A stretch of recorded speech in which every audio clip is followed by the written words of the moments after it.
درنو دوستانو سلامونه، خدای دې وکړي چې جوړ او روغ وئ. په وروستیو ورځو کې د خوشحال بابا تلین و او په دې مناسبت په ټولنیزو رسنیو او همدارنګه په نورو رسنیو کې بحثونه وشول. خلکو ډول ډول خبرې لیکلې وې، بحثونه یې کړي وو. د خوشحال بابا ځینې شعرونه یې لیکلي وو، همدارنګه پر شعر او ادبیاتو نقدونه کول او د نظرونو تبادله یې کوله. په همدې مناسبت نن د کابل پوهنتون له استاد دکتور اجمل ښکلي سره خبرې کوم. استاد خوشحال بابا د خپلې دکتورا رساله لیکلې ده او د هغه د اثارو پر مهمو اړخونو بحث کړی دی. پر همدې مسایلو به له استاد سره خبرې وکړو. استاد، تاسې د خپلې دکتورا رساله د خوشحال بابا پر افکارو او شعر لیکلې ده، د هغې پر ژوند مو لیکلې ده. ستاسې د رسالې هغه مهم بحث یا هغه کلیدي ویا یا کلیدي ټکی چې دی د خوشحال د عقیدې ندرت دی. خوشحال بابا په خپله ویلي دي څه نادره عقیده لکه زما ده، یعنی ځان یې له نورو افغانانو له نورو شاعرانو متفاوت او بیل بللی دی. تاسو دغه بیلوالی او دغه تفاوت په څه کې وینئ؟ خوشحال بابا ولې له نورو ځان بیل بولي؟ آیا تاسو ته هم دا متفاوت او بیل ښکاره شوی دی؟ اصلا موږ کو خوشحال دغه کو ولولو په خوشحال کې داسې ځینې خبرې شته دی چې د هغه وخت په ډېرو ښو شاعرانو کې نشته دی، یعنی په ډېرو ښو شاعرانو کې نشته دی. عموما موږ ښه شاعر هغې ته وایو چې لږ تر لږه د خپل زمان نه یو څه لوړه لوت هم کولی شي. که موږ د خوشحال شاعري وګورو، د خپل وخت ټول خصوصیتونه پکې شته، خو تر خپل تر دغو خصوصیتونو نور ډېر څه هم پکې شته دي په هر لحاظ باندې. مثلا که د شکلیاتو د شعر د هنر له پلوه وګورو، د خوشحال په شاعرۍ کې د وزنونو تنوع، د موسیقۍ تنوع، د خیال تنوع موږ ډېره وینو. مثلا موږ تاسې د هغه د شاعرۍ تصویرونه که د تخیل د زاویې نه وګورو، یا مثلا هغه چې کوم ستاینې او مدحې کړي دي، مثلا په ټوله کې که د هغه د ښځمنوال نقد د زاویې نه وګورو، مثلا د هغه چې کومه محبوبه ده هغه ته هغه وخت د نورو پښتو د نورو شاعرانو نه مختلفه ده. مثلا په فارسي عموما په هغه وخت کې کومې استعارې چې د حسن د ستاینې دپاره او د حسن دپاره استعمالېدلې، یا د مثلا د محبوبو د ستاینې دپاره استعمالېدې، یا د نورو مسایلو دپاره استعمالېدې، په خوشحال کې دغه استعارې او دغه تشبیهات تر نورو مختلف دي، بلکې متنوع دي، یعنی ډېر دي. نو که د تصویرونو د تخیل د تشبیه له دې پلوې هم وګورو، خوشحال تر نورو شاعرانو مختلف دی که نه. مثلا موږ او تاسو که هغه وخت شاعري په ټوله کې تحلیل کو، ویلی شو چې په هغه وخت کې عموما شاعري یا د غزل په شکل وه، د غزل یو تعریف هم هغه وخت کې دا کېده چې د ښځو د ستاینې لپاره دی، یعنی د حسن او عشقي مسایل او رومانس پکې وو. یا داسې و چې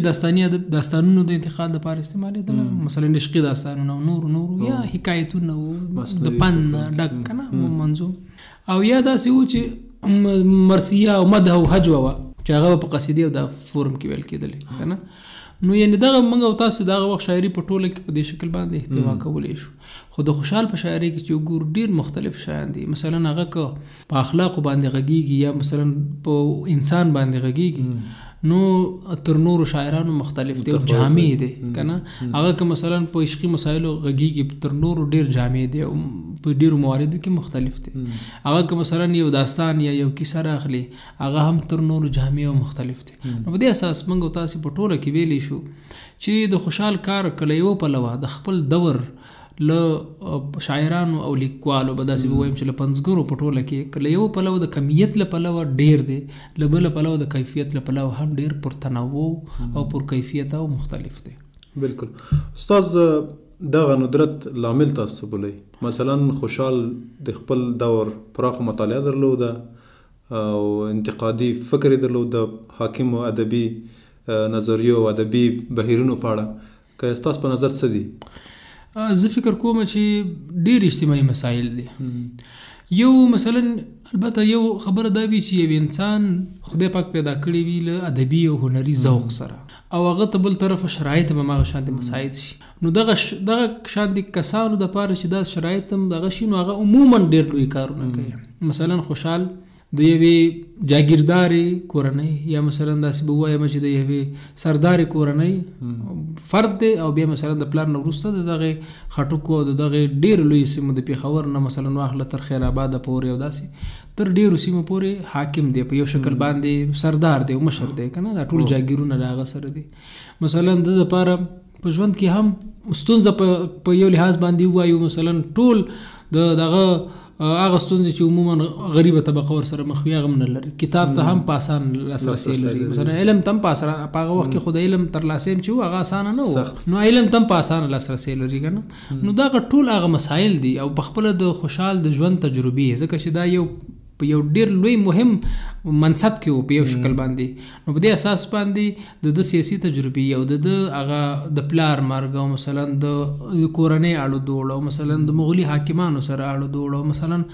دا ټول هم د دې ادبي پانګې او د دې علمي مطالعې سره حفظ شوي دي او د خوشحال نه یو زیرک شخص جوړ کړی دی. خوشحال داسې یو شخص دی چې ژوند صرف تیر کړی نه دی بلکې په ژوند باندې فکر کړی دی او دا فکر د خپل وخت د روایت نه د پښتو شاعرۍ د روایت نه لږ تر لږه مختلف دی. موږ او تاسو وینو چې په هغه وخت کې چې عموما شاعران وو هغوی هغه څه د خپلو اسلافو نه چې په شاعرۍ او په ادبیاتو کې څه ورپاتې و د هغې تقلید یې او هغې ته ژمنتیا یو لوی هنر ګڼل کېده. که یو چا به نوښت کوو نو نوښت به دا و چې مثلا د یار د حسن په ستاینه کې یو نوی تشبیه پیدا کړي او غلو وکړي او مبالغه وکړي او مثلا د یار ملا تر د میږي تر ملا پورې نری کړي که نه، یعنی تر دغې پورې محدوده وه. خو د خوشحال وینو چې په ډېرو ځایونو کې سټرکچرونه مثلا ژبه مثلا ډېر مختلف دی په هر شکل باندې که نه. نو زه فکر کوم چې د هغه وخت د خپل کورنۍ چاپیریال، سیاسي حالات، د خپل علم ته لاسرسی او د خپل زیرکي او د خپل تجسس د علم د ترلاسي او مثلا په علم باندې د پوهېدو تجسس که نه په خپله وایي چې له خبر لسنه نه وی څه به ښه وی که نه. خوشحال د غم د خپله آګاهي شوه او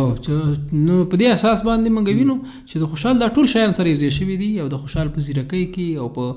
د په هغه کې نقش لوبولی. استاد یو بله خبر چې تاسو مثلا چې خوشحال د ندرت څو لاملونه یا د نادروالي یا ناپیداوالي یا بیلوالي څو لاملونه د یو چې مثلا فرمونه مثلا متفاوت دي، هغه کوم تشبیهات یا کوم فکر او خیال چې دراوړی متنوع دی او ډیر دی متفاوت، یعنی په دې اساس باندې اوس هم خوشحال یو نادر شاعر بللی شو که نه له نوو شاعرانو سره په پرتله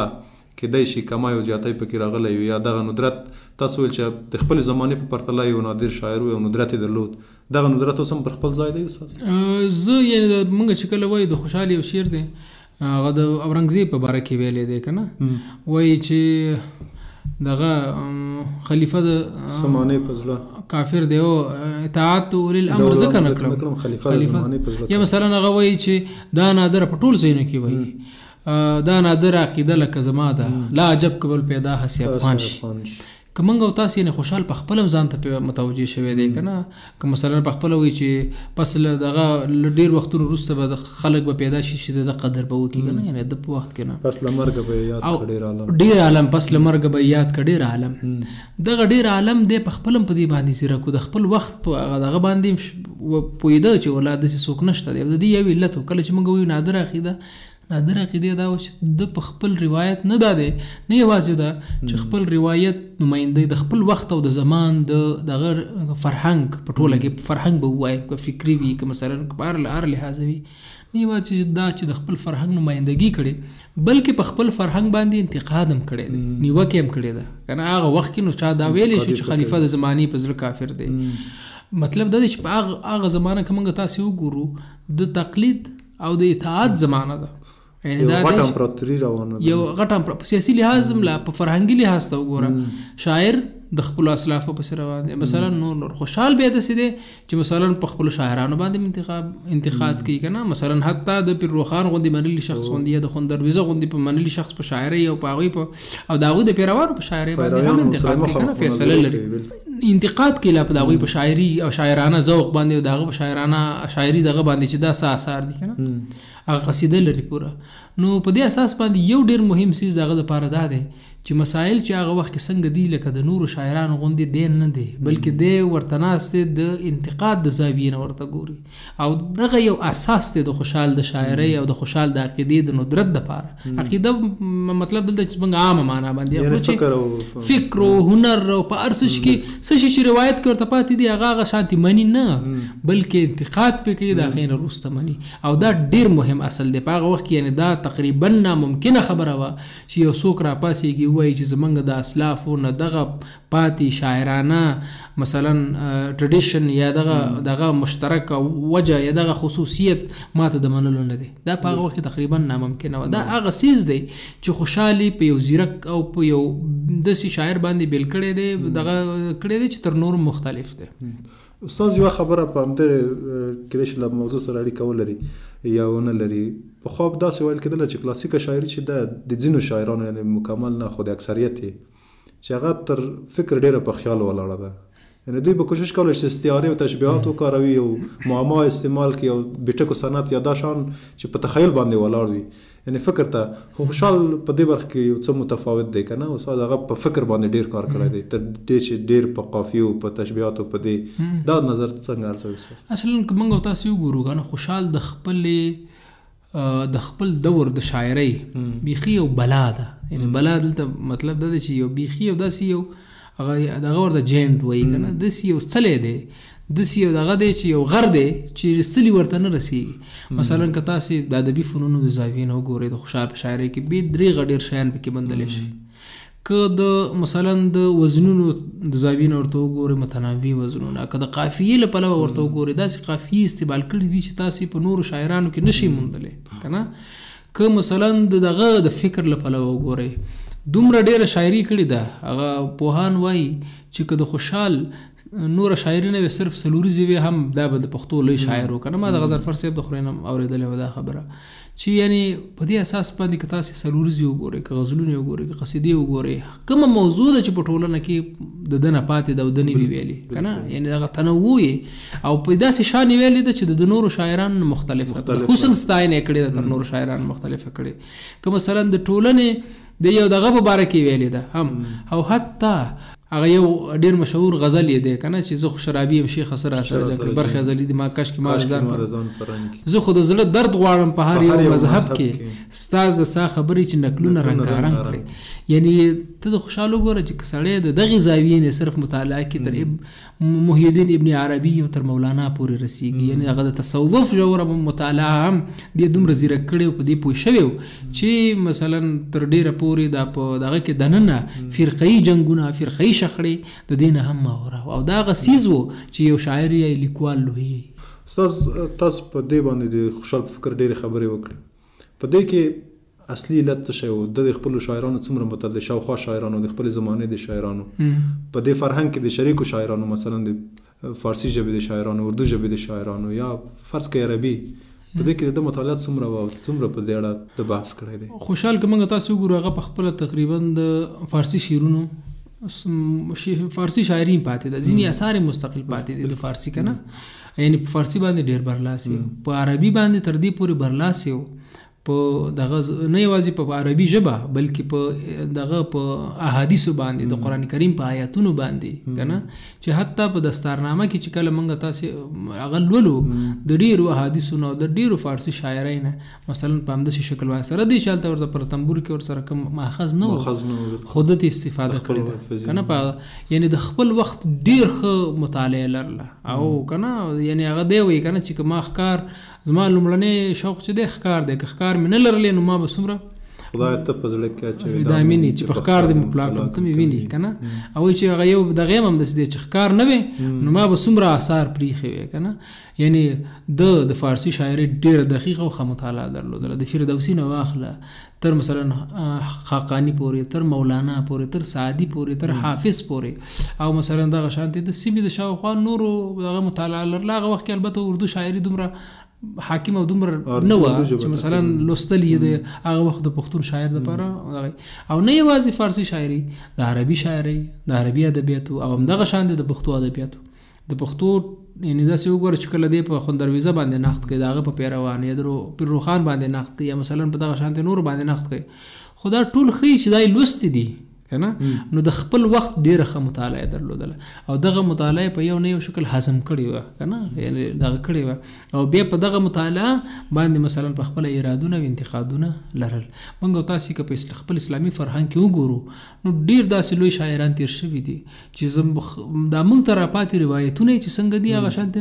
نه دي دغه کړي که نه، مطلب هغه په ادبیاتو کې چې کوم فرهنګ دی په هغه ادبي فرهنګ چې هغه هم ډیرو خلکو په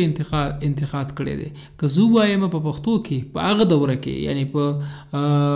11مه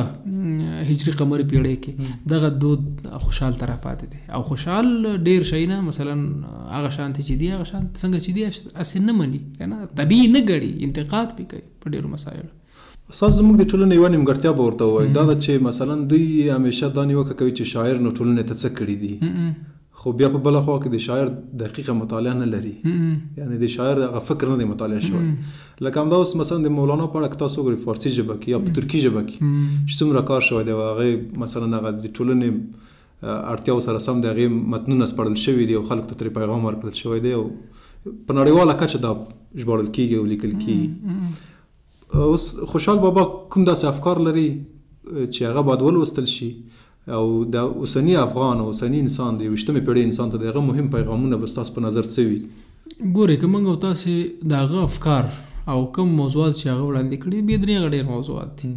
مثلا د اخلاقو په باره کې مثلا د روادارۍ په باره کې مثلا د هغه چېرته وایي د یو بل سره د زغم او د اخوت او د مینې په باره کې ډېر داسې مسایل دي چې د خوشحال شاعري موږ ته وایي د ژوند په باره کې تجربې راکوي چې مثلا د حتی د اولاد د روزنې په باره کې مثلا د یو سیاسي لیډر دپاره چې کوم خصوصیتونه ضرور دي بخښنه ضرور ده مثلا زیرکي ضرور ده مثلا هنرونو زده کړه ضرور ده که نه د یو سیاسي رهبر دپاره د یو پلار دپاره مثلا حتی زموږ او ستاسې که د خپل روایت معیار وګڼو نو د ښځې دپاره که نه او مثلا د یو زده کوونکي دپاره هر د ټولنې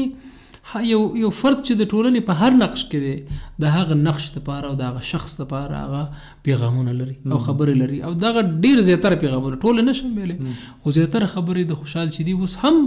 هماغه شانتې د منلو وړ دي. مثلا موږ او تاسې اوس هم بخښنې ته ضرورت لرو اوس هم زغم ته ضرورت لرو مثلا موږ او تاسې اوس هم یو بل سره دغه ته ضرورت لرو مثلا روادارۍ ته ضرورت لرو مثلا د یو بل احترام ته د یو بل د انتقاد منلو ته ضرورت لرو. دا ټول هغه شیان دي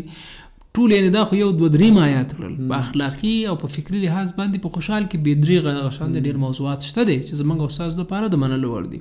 هغه څه چې زموږ دپاره د منلو وړ نه دي هغه مطلب هغه هم شته په خوشحال کې مثلا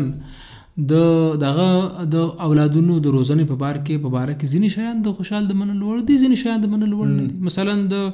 بیا په دغه اولادونو په روزنه کې د زوی او د لور ترمنځ سره دی چې خوشحال په خپل وخت کې وایي په هغه خپلو اثارو کې وایي چې د لور روزنه مثلا په دسترنامه کې او په دغه شانتې نورو اثارو کې چې د لور روزنه تعلیم او تربیه هم پکار ده خو هغه وایي چې دومره پکار ده چې مثلا خط ولوستلی شي یا مثلا د خپل خاوند سره دغه مباشرت په آدابو باندې پوه شي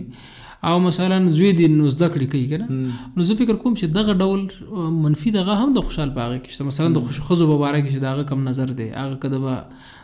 د حقیقي او د واقعي ښځې په باره کې دی هغه اوس د انتقاد وړ دی که نه هغه وایي چې مثلا ښځه کله کور راوځي د مار غوندې د څوک بې سر ووهي که نه یا مثلا دغه شانتې نوره او د ښځو په باره کې چې کوم څلوریزې لري یا مثلا قصیدې لري که موږ او تاسې د معاصر ژوند د زاویې نه ورته وګورو کیدای شي زموږ دپاره د منلو لپاره وړ نه وي.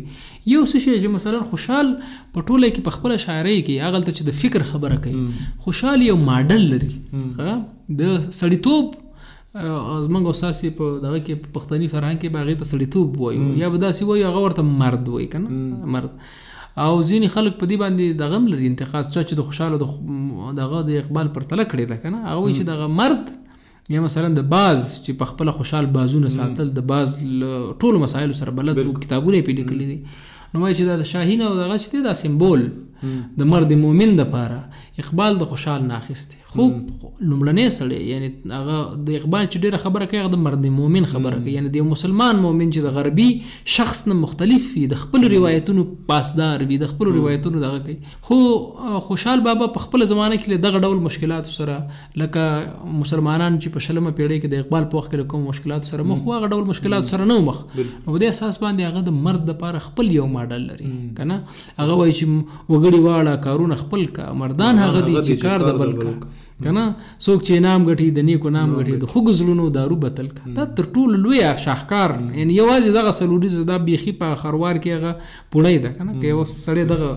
هغه وګوري څلوریزه په خپله خوشحال یو سردار دی او فکر کوي چې د سردار د پاره څه شی ضرور دي هغه په عملی ژوند کې د عام خلکو سره ډیر مخ شوی دی. مثلا د خلکو سره مخ شوی دی، اسیرانی راوستي دي، مثلا دغه سره په جنگونو کې د خلکو سره مخ شوی دی، عام عسکرو سره مخ شوی دی، د ځان لوی عمراو سره د شاهانو سره مخ شوی دی،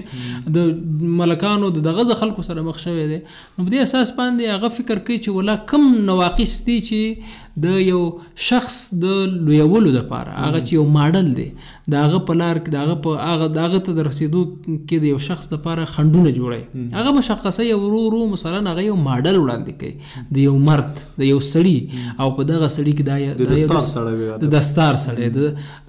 دغه په دغه کې هغه شعر هم راوړی د سرنامه کې د فراقنامې شعر دی چې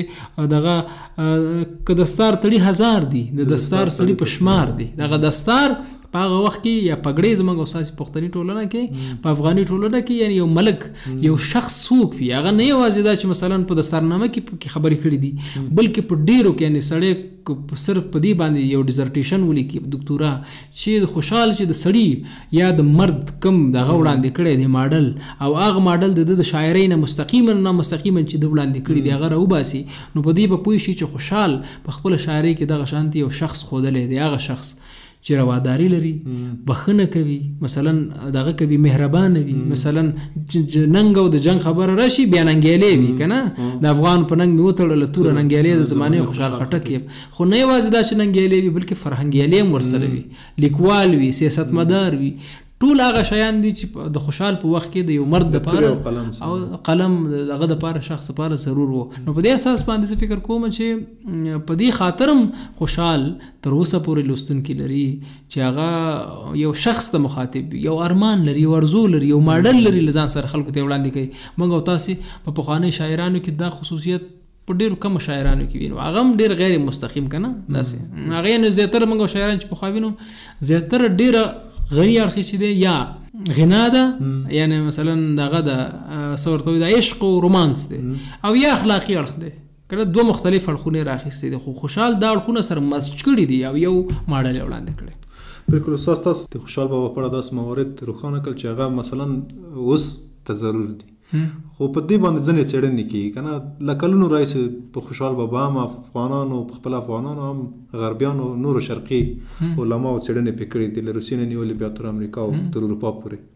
زما خبره دا ده چې دغه څېړنې چې شوي دي دا څومره کافي دي او له کومو نویو زاویو پر خوشحال باندې بحث ته اړتیا ده؟ موږ او تاسو که وګورو که نه د خوشحال په باره کې که دا شوي کارونه یې سړی راوګوري نو زیاتره پیجډینې چې شوي دي یا مثلا علمي کارونه شوي دي په پخوا زمانه کې مثلا دغه په روسیه کې شوي ده، مثلا په هغه وخت کې په دغه بیګم فیروز الدین پې کړې ده. زیاتره آثار یې د خوشحال د آثارو ته په هغه وخت کې د خوشحال آثار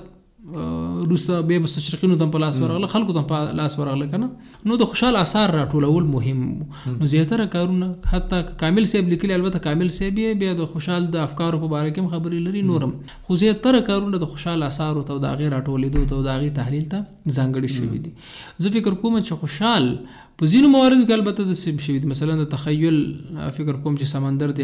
دغه ډاکټر صاحب اقبال نسیم خټک په هغه باندې یو اثر لیکلی دی خوشحال او جمالیت، دا هغه بل اثر دی په هغې باندې لیکلی دی، یعنې د جمالیت د ښکلاپوهنې او د ښکلا کم ماډل لري خوشحال، دا یعنې بیخي نوې خبره ده که نه. یا مثلا د تخیل سمندر خیال او تصویرونه یې څه ډول دي او دغه شانتې نورو مختلفو کسانو په دې باره کې خبرې کړي دي، چا د اقبال سره پرتله کړی دی چا خو خوشحال زه فکر کوم چې په هغه کمو خلکو کې دی چې لا ډېر سپړل غواړي. خوشحال لکه یو سړی وایي که نه لکه یو ډک انار او ډک انار کې یو چای مثلا یو دغه راخیستی دی یو دانه راخیستی چای بله دانه راخیستی ده نو زه وایم چې څومره وخت تیریږي نوې نظریې د پیدا کېږي د نقد که نه مثلا او د کره کتنې او د نقد نوې نظریې پیدا کېږي، نوې مسایل پیدا کېږي، هم خوشحال ته ضرورت شته دی ځکه چې خوشحال داسې یو شاعر دی چې د زمان نه په یو نه یو شکل باندې البته د سنوایم چې پوره افاقي دی خو داسې افکار لري چې د زمان په گرفت کې نه راځي، یو ډول افاقي دي، داسې خبرې لري چې تقریبا د هرې زمانې د مخاطب د پاره ضرور دي. نو زه وایم چې موږ او تاسو ډېرې زاویې لرو، مثلا ما یو فصل د خزمن نقد د زاویې نه په دې باندې خبره کړې، مثلا موږ او تاسو کولی شو چې د په اوسني عصر کې مثلا د فورمالیزم د زاویې نه پې وغږېږو، مثلا ووایو چې ولا کم شیان دي چې د خوشحال هغه فورم یې د نور شاعرانو نه مختلف کړی دی. موږ او تاسې کولی شو چې مثلا د ډیرو فرهنګي ادبي اجتماعي او سازیار د ژبپوهنې د زاویې نه په هغې خبرې کړي دي که نه. د ژبپوهنې حتی خوشحال په ژبپوهنه کې ډېر ښه بصیرت لاره د ژبپوهنې د زاویې نه، مثلا د ادبیاتو خالص د ادبیاتو نه، د ټولنپوهنې د زاویې نه، د فلسفې د زاویې نه، او مثلا د بیلابیلو حتی زه فکر کوم چې که سړی یو څوک راواخلي او دغه د زاویې نه وګوري، مثلا د آرکیټایپ د زاویې نه که نه، یا د لرغون بیلګیز نقد د زاویې نه وګوري چې مثلا کمې لرغون بیلګې دي چې خوشحال په خپل اثارو کې وړاندې کړي. حتی د فروید دغه چې ورته وایي د ارواشننې د زاویې نه خبرې کولی شي که نه، مثبت ارواپوهنې د زاویې نه سودتوان نصیب په لوی دریاب کې. او بالکل بالکل، یعنی زه فکر کوم چې د نقد ډېرې لارې پاتې دي چې موږ او تاسې د خوشحال هغه مسایلو ته متوجه کوي چې تر اوسه په هغه باندې خبرې نه دي شوي. استاد بیا وروستۍ پوښتنه، موږ د ادبیاتو محصلین او کسان چې ادبیات مطالعه کوي هغوی تل دا فکر کوي چې په دې شعر باندې ټول خلک پوهېږي یا په شاعر باندې ټول خلک پوهېږي، عوام خلک، او دا فکر کوم د دې مشکل هم دغه دی چې زمونږ خلک نوي افکارو سره یعنی تغییر نه پکې راځي، دوی ورسره بلد نه دي. کومې لارې چارې دي تاسو په نظر چې د خوشحال دغه د سړیتوب کوم ماډل چې د جوړ کړی دی یا مثلا د ارماني انسان دی، دا څنګه کولی شي دا له خلکو سره مخامخ کو؟ کومې لارې چارې تاسو دي چې عام خلک په دې پوه کړو چې ستا یو مشر، یو پخوانی شاعر او یو ارماني شخصیت دغه غواړي له تانه، او ته باید د لږ تر لږه په دې باندې ځان پوه کړي چې موږ په فرهنګ کې یو ښه سړیتوب یا د یو ښه انسان معیارونه څه دي. یو خو به زه دا ووایم، مثلا عموما موږ او ستاسو چلند عموما د شاعرۍ سره داسې وي لکه د یوې تابلو سره چې وي. که موږ یو تابلو ووینو چې په هغې کې مثلا یو امپرسیونیستي تابلو ده که نه، ریالیستیک یې خو ډېرې زر تفهیمېږي، خبرې پکې ډېرې ښکاره وي ډېرې، مثلا امپرسیونیستي ده یا مثلا دغه شانتې دا نور دغه په اساس باندې نظریو په اساس باندې لیکل شوي ده که نه، کوبیزم یا مثلا د نورو هغه که موږ وګورو په لومړي ځل باندې ګورو چې یو شخص دی او مثلا هغه په یو ځنګل کې روان دی که نه، په اسانه وایي خو سړی د شخص دی په ځنګل کې روان دی. زمونږ او ستاسې چلند د ښې شاعرۍ سره البته دا ډول دی چې ولا ویلي دي چې تابلو پوه شوله، موږ فکر کوو چې د تابلو په ټولو معناو باندې پوه شو، همداسې فکر کوو چې د شعر په ټولو معناو باندې پوه شو. ښه شاعري سره د یو کره کتونکي مسؤلانه چلند دا دی چې د هغې ټولې پټې خواوې راوسپړي که نه، غوټې راوسپړي. او استاد حمزه